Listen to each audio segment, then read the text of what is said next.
Hi everyone, thank you for tuning in. I am your instructor Joe. Let me first play a tune for you.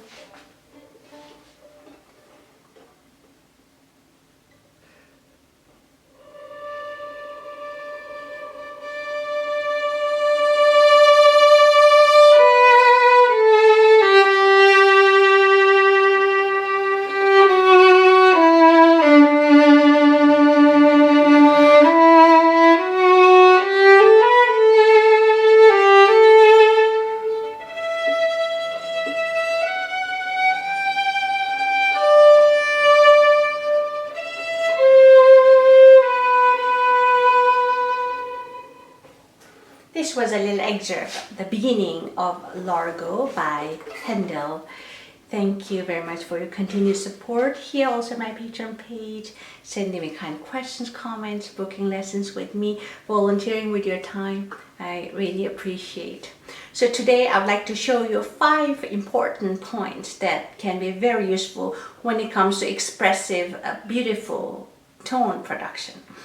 We know when it comes to tone production, there are 3 important parts, which is bow weight, how heavy, how light, which also has to do with the angle of the bow. Flat hair makes it heavier, easier, and then whereas tilted bow, use a bit easier to make it light. And also bow speed. When you go faster bow speed, accompanied by bow weight, it makes it easier to make strong tone. Also, we know as soon as we have heavy and fast bow, it's easier when you bring contact point closer to the bridge to make it sound beautiful, and the vice versa. That when it's light bow and tilted, it's easier when you bring contact point closer to the fingerboard and so on. I mentioned those 3 points a lot in other videos, but there are 2 more points that's equally important and makes huge difference, and yet we often dismiss that one. So one is the length of the bow. A lot of violinists have a habit of using whole bows. Even though it's important, all of us, to know how to use whole bows, it is equally important to know when not to use it, knowing precisely how the length of the bow that we want to use according to the dynamics and musical ideas. It's important, more important when you play piano. So here at the end, here I like to do very gentle to have a different tone color. It's important to keep it very soft, even though it's not impossible to keep it soft with the long bows. But if I use longer bows, the bow speed has to get faster and it becomes more challenging to keep it soft.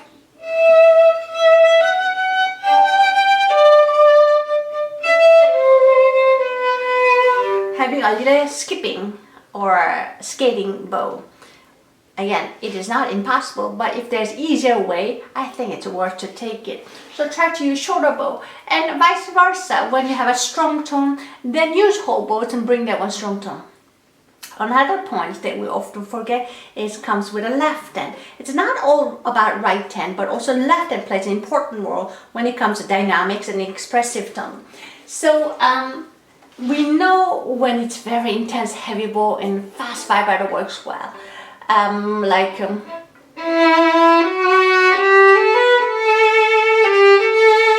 When I do fast vibrato, it works well.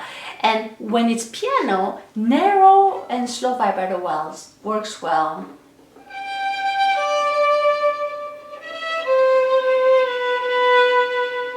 If I use it here, wide vibrato, this is how it would sound with a piano tone on the right hand.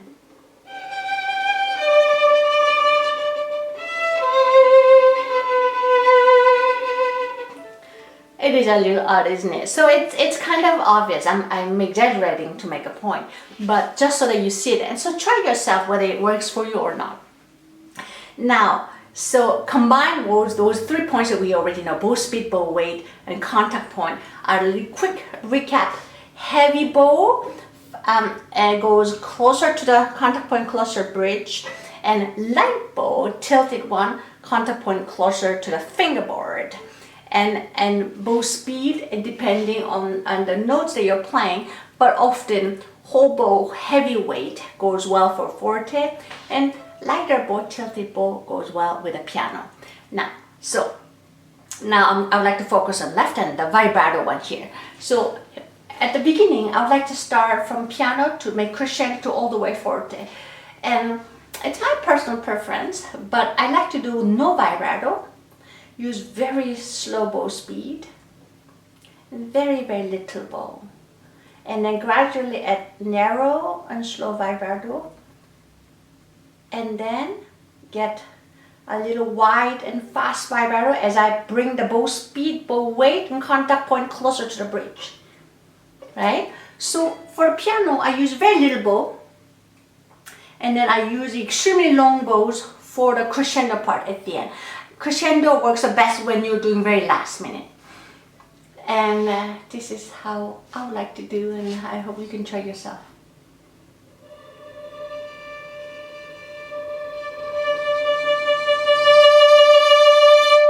Right? If you want to make it even extreme, then you wait even more. Use even less bow. No vibrato, narrow. Even more. You can practice with any fingers, but this is kind of tool that one could use any type of expressive tone, especially can be used very well when it comes to romantic repertoires. I hope you can try. Thank you for watching. I hope to see you again. Bye bye.